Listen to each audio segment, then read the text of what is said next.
It's a great day to brew, baby. What is up, YouTubers? I'm Millzy, back with the hometown commander, and we are back for another episode of Millzy Brews, the show where I brew a deck for you on my quest to out-brew your favorite Magic channel.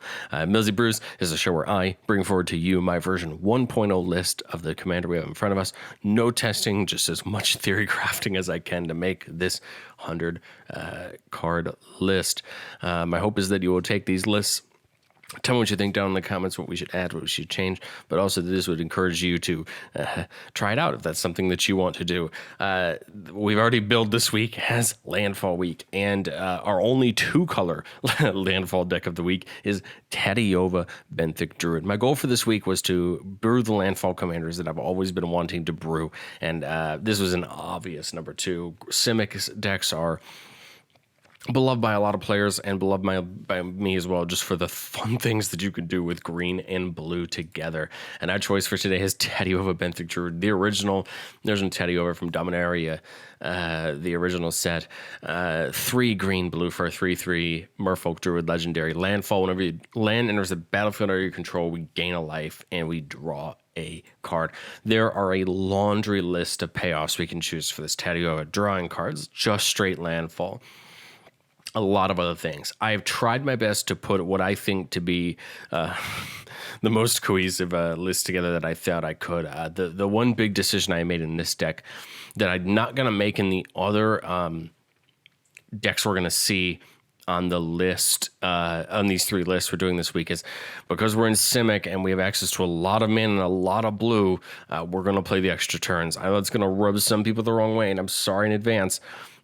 I think this is the perfect deck to run extra turns in, because all we need is a giant building turn, and then as soon as we take that extra turn, we're probably going to end the game. With the way a lot of these Landfall decks are built, the way they produce resources, the way they produce tokens, creatures, you get your finisher to get your board wide and get a bunch of things.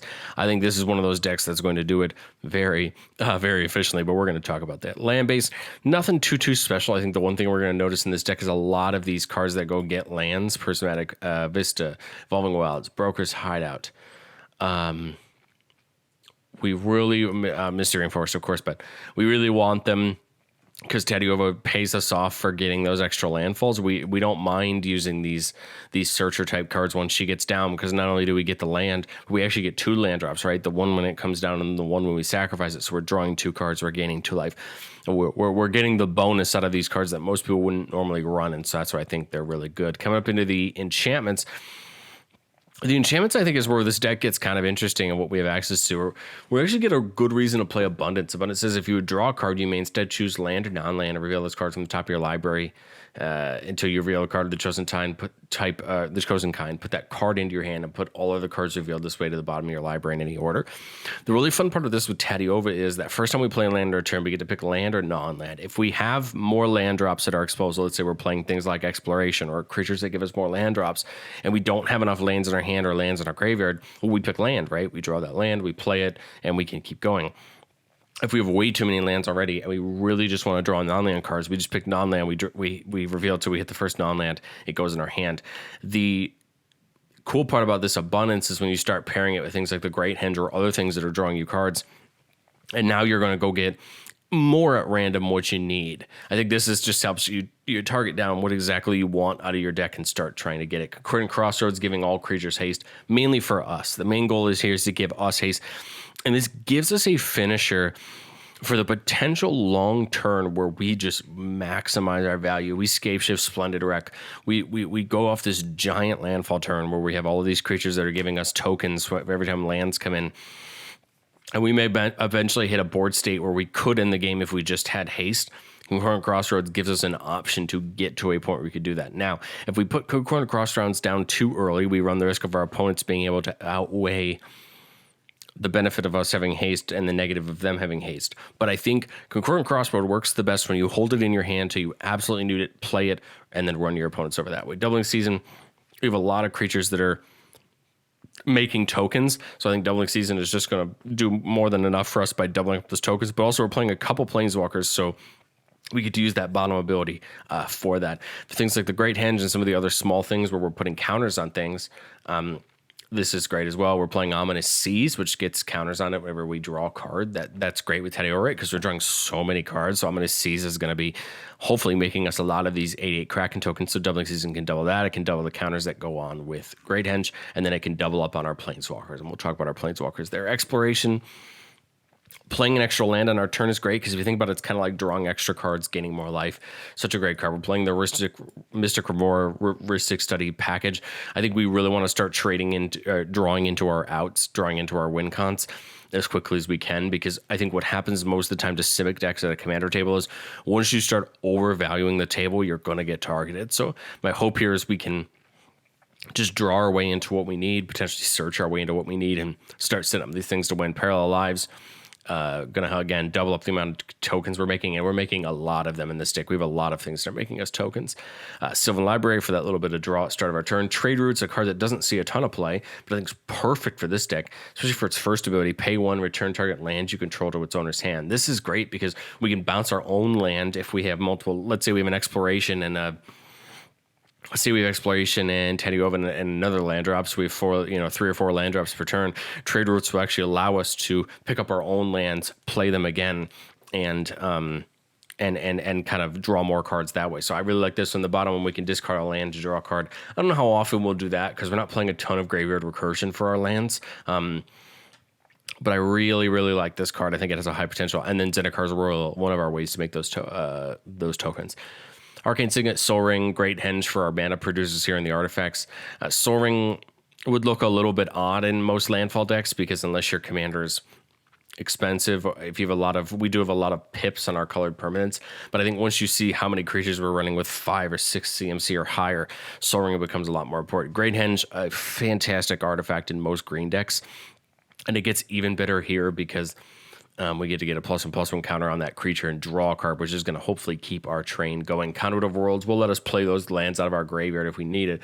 It's also going to allow us to play a non-land permanent out of our graveyard. Of course, we can't play any more spells that turn if we do, but this could become really important. Conduit of Worlds is going to be one of these sneaky cards that's going to be finding its way into all of these landfall decks that exist. I'm really intrigued to see if it's worth the squeeze, if it really lives up to what we expect it to do, or how often people are really choosing to take their whole turn off to do that. Remember, we can only do it if you haven't cast a spell this turn. So I think this one's going to be kind of interesting. I'm really intrigued to see what Conduit of Worlds does. And then we have Lithform Engine. And the main reason Lithform Engine is in here is A, it can copy permanents, which means it can copy creatures. It can copy a lot of other things. It can copy activated or triggered abilities. So this could potentially copy Planeswalker abilities. It can copy ETB abilities from creatures. This can copy a lot of things, and it can also just straight copy instant sorcery spells. Lithform Engine, it really is going to help us push towards our potential game plan of just out-turnsing our opponents, building our board way too wide, and using that to help us win the game. I think the thing we have to be the most careful about in most Simic decks is you have to have a win con. Our win con is going to be building our board so wide that we can just overrun our opponents with or without a finisher, with or without Craterhoof, with or without New Nissa that pumps our board, with or without Finality Devastation. We're probably going to build our board wide enough incrementally that we will be able to take out our opponents. But if we can't, we want to have an end in sight to the game plan. So this is where we're going to take extra turns. We're going to build our tokens wide, and we're just going to help push through to end the game. Instance, Crop Rotation, and Sylvan Scrying. Again, we're looking for Yavimaya. Yavimaya becomes really important in this deck if we want to finish the game with something like New Nissa, and we'll talk about New Nissa in a second when we get up to the Planeswalkers. So the good part about Sylvan Scrying and Crop Rotation is the land of your choice. So if we have other lands we care about, they become really important. Cycrypt, good way to bounce our opponent's boards, can be another push through on one of our ending turns here to bounce our opponent's creatures and end the game that way. Double Major can copy a target creature spell, except it isn't legendary. If the spell's legendary, this can copy Tatyova. This can copy a lot of things in this list. Double Major is pretty cool, and it's kind of doing what Lithform Engine can do. But remember, Lithform Engine doesn't make it non-legendary, whereas Double Major does. So that kind of makes it. Honestly, Double Major makes it honestly almost makes the card a little bit better because depending on the right situation, it can do a lot of good. Force of Vigor, a little bit of removal. This is a removal that's probably targeted at a little bit higher power level than most people are playing. I think a Nature's Claim or a Beast Within or a any other of your spells in that range would be good. The thing I like about Force of Vigor is if it's not your turn, you can exile a green card from your hand rather than pay the spell's mana cost and just destroy up to 2 artifacts or enchantments. I think the more you play Commander in shops, the more you play against random people, the higher you drive up the power level of Commander, the more often combos are the reason games end, and more often than not, instant speed combos that involve artifacts or enchantments or different things are the reason games end. And I think Force of Vigor is one of these cards that can be your protection for that. Growth Spiral, draw a card. We can put a land from our hand out on the battlefield. This is great. It's kind of another piece of ramp in our deck because it draws us a card and allows us to put another land down. Harrow is a piece of ramp. Sacrifice a land, put 2 basic lands from our deck on the battlefield. That's 2 land drops for everything else we have in our deck. Mystic Reflection is a very interesting card, especially in this deck, because depending on what we choose, Mystic Reflection can make us a lot of good. I think the obvious target for this one is Avenger of Zendikar, because it turns 1 Avenger of Zendikar into a number of Avengers of Zendikar is equal to the number of lands we control +1, which is kind of crazy, and then makes all those plant tokens and could single-handedly kind of win us the game. But there's a lot of really other cool Mystic Reflection targets. So it says choose target non-legendary creature. The next time 1 or more creatures enter the battlefield under your turn, they enter as copies of the chosen creature. So with Avenger of Zendikar, you would choose it. Basically, what you would do is you would cast the Avenger of Zendikar. When its ETB trigger goes on the stack, you would respond with the Mystic Reflection, targeting Avenger of Zendikar, and then all of those tokens it makes come down as copies of Avenger of Zendikar. You're going wide. You're just pumping up the value. Mystical Tutor, I'm sure there's something in this stack that we'd want to go find, especially these extra turn spells. Mystical Tutor is going to help us with that. Next is Fade, a reusable extra turn spell. Shovels itself back in. Man, I can remember when this card was like $40-$50 when it was first printed because of its time in Standard, but it's a little bit more attainable now, but a great extra turn spell because it shovels itself back in instead of exiling itself. We tried to pick as many of the extra turn spells as we can that we could potentially get back out of the graveyard somehow or do other things with. Noxious Survival, going to get any card from our library and put it our graveyard and put it on top of our library, and we can do this for 2 life. We don't even need mana to do it. And then Whirly Tutor are going to help us search up a little bit. All right, for the Ram, Explorer, Farseek, Into the North, Nature's Lore, Rampant Growth, Sylvan Scrying we talked about before, and 3 visits. Cultivate's in there as well. Awaken the Woods, again, a Landfall staple now, and that card I think does even better in this deck because it's kind of an X draw spell with Tatyova out. If you think about it, all of these tokens are lands, which means we're drawing X cards, we're gaining X life, and we're getting ramped up and doing even better. So I love Awaken the Woods almost specifically in every Landfall deck, but even more in this deck. Curse of the Swine, probably one of our best board wipe options considering how much spare mana we should have lying around. So it's just going to go ahead and exile a bunch of creatures and give them all 2/2 boars. Instead, Finale Devastation, one of our finishers for the deck. Put a ton of mana in this, get anything, everything gets +X and haste. Hopefully we have something that gives things trample, but at the end of the day, if we're that wide, it won't matter. We'll just pump up and push through. Writer Replication, a great thing to copy Avenger of Zendikar or some of the other things in our deck that make tokens. Just 1 for 4, but if you pay the 9 into it, you get 5 of them. And depending on what you pick, that's huge. I mean, this on Avenger of Zendikar is going to create probably 50, if not more, tokens when it comes down. It's going to be insane, but it's a great card for that. Solve the Equation, getting any instant or sorcery, putting it to our hand. Mystical Tutor puts it on top. Solve the Equation puts it in our hand. So they're both very important. Temporal Manipulation, Time Warp, just 1 turn extra turn spells. Time Stretch, 10 mana for 2 extra turns. We're always going to have the extra mana, I think, to do this. And if we're really committed to taking the 2 extra turns, I think we will more often than not just farm the value we can get off of taking those 2 extra turns. All right, well, let's talk about our creatures. Our creatures are either making tokens, they're making us value when lands come in, or they're just overall good value engines. Ancient Green Ward, you would play lands from our graveyards. Here's another copy of that, Crucible of Worlds type effect. And if a land enters the battlefield, would cause a triggered ability of a permanent you control trigger. It triggers additional time. This is doubling all of our landfall abilities, which is great. So this is kind of a dual threat. It gets lands back from our graveyard, and it doubles all our ETBs. Ashaya turns all of our non-token creatures into forests. This is great, of course, for New Nissa's ultimate. This is also great for landfall abilities. Anytime we play a non-token creature, well, it's going to count as a landfall trigger, but also it's going to help protect us from some removal that specifically says non-land. That's going to help us out because it protects our lands. Avenger of Zendikar, our friend we talked about for a couple of the cards in our deck. When it comes in, we get a plant for each land we control, and then whenever a land comes in, each of them gets +1/+1 counter. So this is great because the more plants we have, the more risk we're at of ending the game. Azusa gives us 2 extra lands on each of our turn.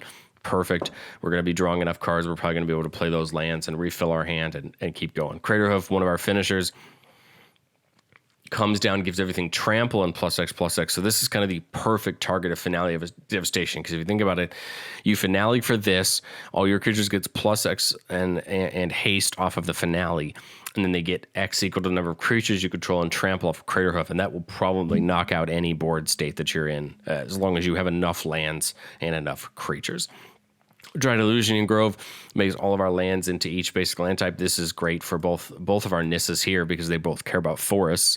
So this is going to allow us to get more value out of those. Greensleeves, it's a star restores the number of lands we control. And whenever a land air comes in, we get a 3/3 Badger. That's great because every of these things that double our landfall triggers are just going to give us more and more Badgers. Lotus Cobra is great on the turns where we need to put lands in tapped because then we still get mana out of them.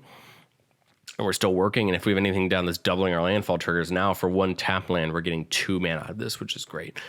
Multani going to be another big target with Reach and Trample.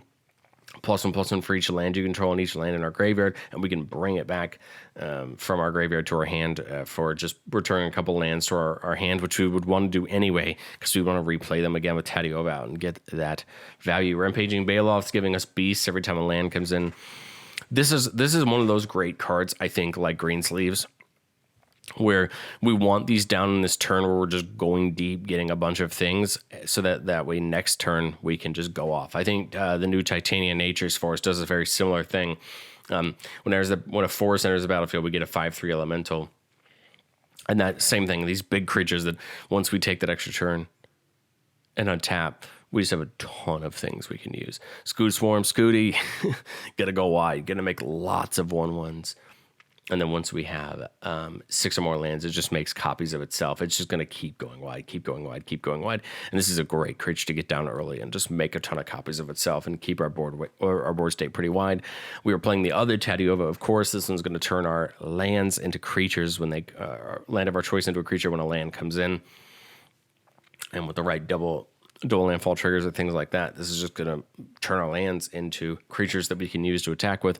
Childless Provisioner, another great landfall ability. Whenever the land comes in, we create a food or we get a treasure. Most time we're getting that treasure, stocking that mana up for later, or using it right away. I really like Childless Provisioner, and again, if we can double these landfall triggers or do something like that, this card becomes a lot better. And then our 3 Planeswalkers, the new Nissa, kind of a dual threat. It's +1 can make us a big old token where that's its loyalty. It's -1 can get rid of some pesky artifacts or enchantments that are in our way. And then that -7 gives creatures we control +1/+1 for each forest we control and gives them trample. This is one of our finishers, and we are happy to put it down and finish the game with it.